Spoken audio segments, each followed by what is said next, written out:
Sæla blessuð mín og innilega til hamingju með að vera íþróttamaður Þróttar 2019. Hvernig líður þér? Mér líður frábærlega.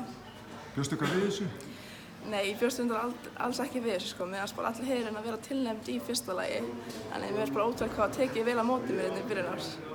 Hluti af þessu er alltaf frábæra gengi ykkar í innkassadeildinni þessi unnudeildina með stæl. Hvernig var svona árið að þú gerir það upp?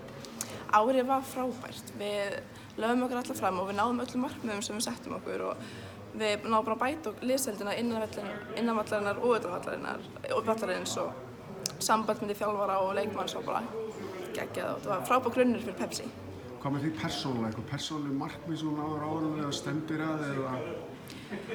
Ég ætla að ná 15 mörkum og ég náði því, þannig ég er sátt. Hvað með næsta ár, 2020? Nú býður Pepsi Max-deildin ykkar. Já. Hvernig er svona stemningin á hópur og hvernig líst þér á hópur svona svo far?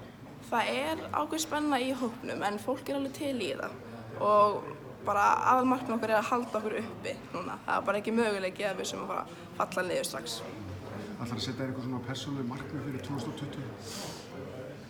Bara að vera besta útgáfan af sjálfum mér, að reyna alltaf að vera besta. Það er rosalega fínt. Já. Þannig að eitthvað að lokum svona? Nei, bara gleðilega hátíð. Svo er það líkt og lifi. Ráttir.